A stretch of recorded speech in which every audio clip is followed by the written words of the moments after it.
3, hit it!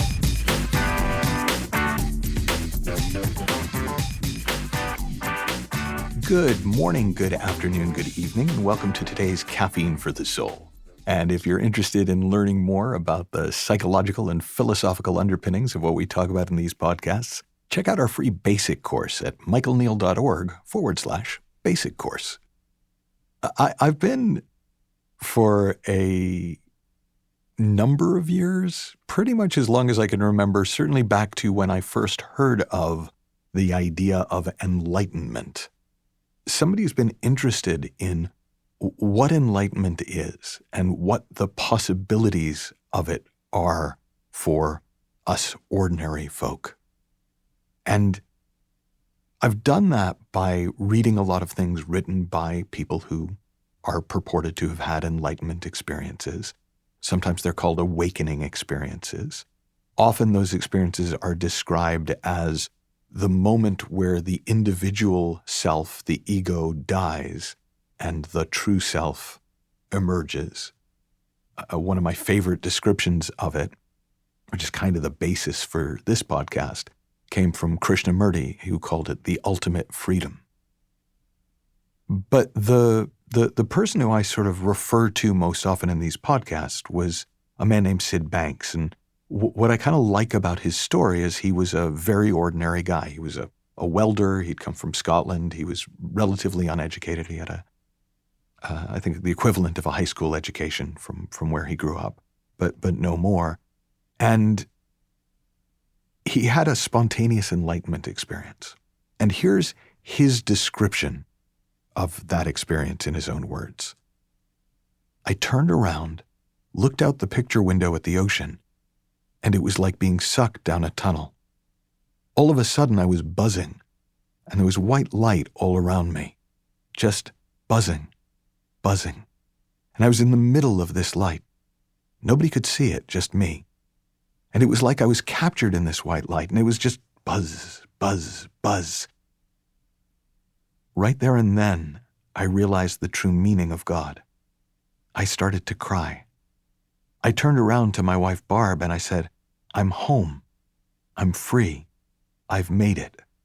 I've conquered this world.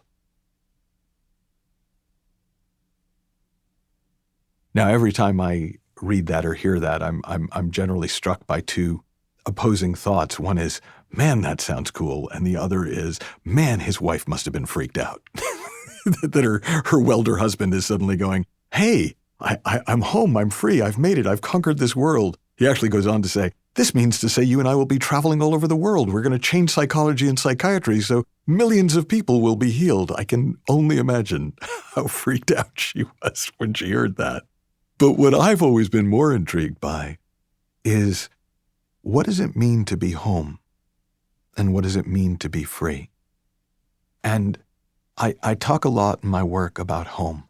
In fact, my book, The Space Within, is a book about what it feels like to be at home in ourselves, to rest in our spiritual nature, our spiritual home. But the free bit, I've always found harder to grab onto. Because to me, I've always sort of experienced as a the feeling of freedom as relief from, freedom from pain, freedom from struggle, freedom from suffering, or a sense of possibility, freedom to go out and live my life, freedom to say what I want to who I want without fear, freedom to live life. There's always this relationship in my mind between the idea of freedom and our circumstances.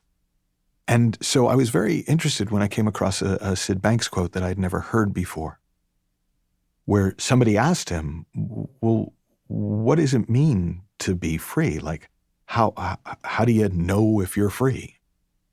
And Syd said, to the extent that you see that everything is coming from you, you're free.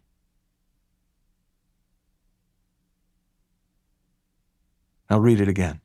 To the extent that you see that everything is coming from you, you're free. That means that every experience is not coming at you, it's coming from you.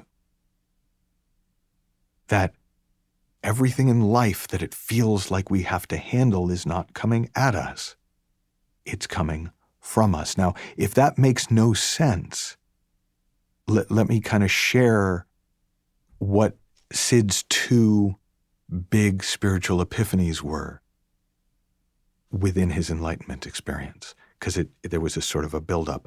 The first thing that he saw was that it's all made up, that we live in thought-created worlds.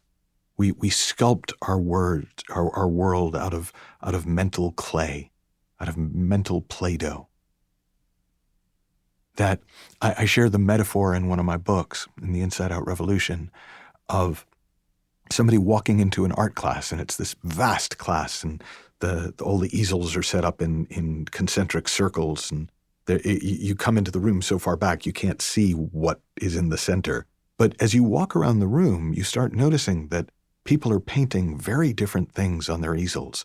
One person is painting a banana, somebody else is painting a wagon, somebody else is painting a nude woman, somebody else is painting a nude man. Some of the paintings look beautiful, some of them look really ugly, some of them, sometimes there's more than one painting of a banana, but one banana is yellow and one's brown, and you're going, what is in the center of what's the model for these paintings? And you go to the center, and you see there's nothing in the center. Not only is everybody painting their own picture, but they're painting it based on what they see inside their mind, not what is actually existent outside their bodies. So if it's all made up, if you can see that, not, oh, okay, well, it's all made up, so therefore, or, yeah, but if it was all made up, if you see that for yourself, to the extent that you see that everything is coming from you, well, you're free, because you can always make it up different. But then Syd's other epiphany that speaks to why so many of us struggle to control our minds and make for a positive reality and attract a positive reality and resonate with a positive reality and vibrate with a positive reality, is that Syd's second epiphany was it's all one, that we are all of the same energy. As he would say when asked about God, he would say, well, God I am, but I am not God. God we all are, but we are not God. In other words, we are all of the same energy. But it's not like our ego is in control of everything. That energy is everything. So, to the extent that you, the everything that you are, the oneness that you are, see that everything, every form comes from you, this one energy coming into form, you're free, because that which creates cannot be harmed by its own creation. That which is the basis for all creation. If you go back to the idea of mental clay or Play-Doh, Play-Doh cannot be harmed by what it is used, by the shape that it is created into. It wouldn't matter how horrible the shape, the Play-Doh would be free. The Play-Doh would be fine. There would be nothing to fear. There would be no experience that had to be avoided, because it's all just coming from us, and it's transient, and it's temporary, and we cannot be harmed by it. The we that we really are, the one energy that we all are. And that leads me to my probably favorite Syd Banks quote of all time, the one I used at the very beginning of the Inside Out Revolution, which is that if the only thing people learned was not to be afraid of their experience, that alone would change the world. And I'll just add to that, that to the extent that you see that everything is coming from you, you're free. Have fun, learn heaps, happy exploring, and I'll talk with you soon.